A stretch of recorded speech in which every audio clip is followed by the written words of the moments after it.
A thought occurred to me today.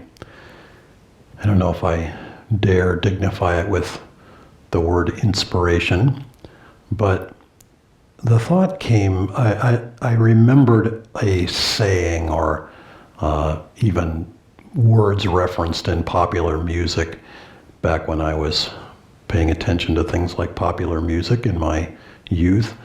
The first time. And of course, it was in reference to the first time you fell in love, the first time whatever, you can kind of extrapolate out from there. And, you see these things in the news, some famous couple has their first child. And, and it's like the first time that anyone in the world has ever had a child. Or, the first time somebody falls in love and it's like, oh my goodness, never mind that poets and lovers down through the ages of history have expatiated on the virtues of falling in love or the virtues of being in love, etc. But it's still, when it happens to you, it's the first time. It's like it's the first time that it's ever happened to anyone. And the thought struck me because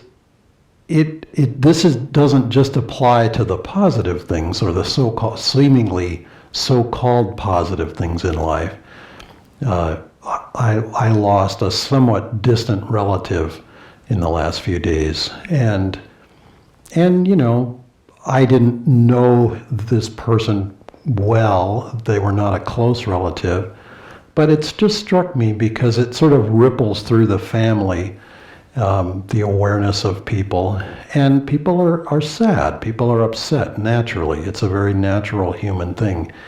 And again, in that moment, especially when it's someone close to us, and especially in these weeks and months where we're aware of people are dying, people get sick from the disease that we keep talking about, but ultimately people get sick from the disease of human consciousness or the disease of limited consciousness that all of us are subject to in this world.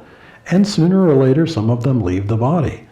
And there is naturally this feeling of loss, this feeling of, but the familiar person, the person that I loved, the person that I knew, the person who was mine, who was part of my world is now gone.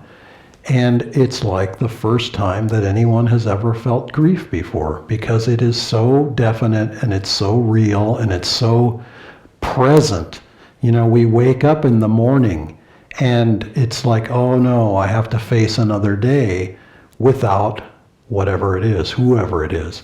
And the thought struck me, so this is my little inspiration, if I dare to call it that, or at least it's my analysis or my understanding. This is an aspect of the concept of ever new joy, that in God consciousness, and obviously personal loss, especially serious personal loss, is not going to seem like ever new joy in the moment. Of course, I get that. To try to put those two together in the same sentence is awkward and perhaps even offensive to some people.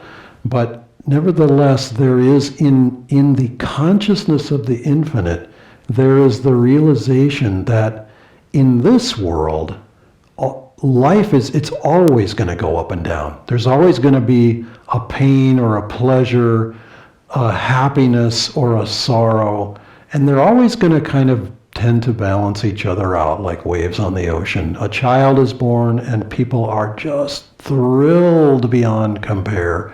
This new life has come to join us.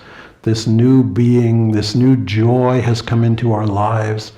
And then someone goes away and there's this loss. And it's like, oh, the person, the love, it's like it makes us question, how real was my love? How real was my attachment or my friendship, my connection to that person, that soul?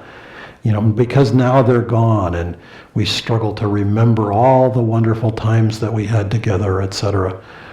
All of that comes to God is showing us ever new. It's always changing. But if we get to the core of it, if we get to the absolute essence of it, it's ever new joy because it's beyond the pains and pleasures of this world.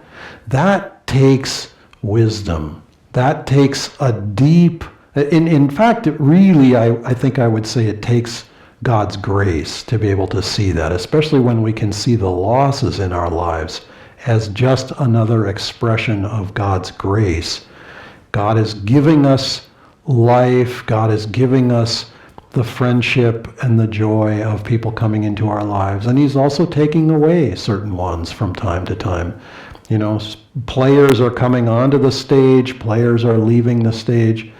It's the rhythm of life. It's the river of life in that sense.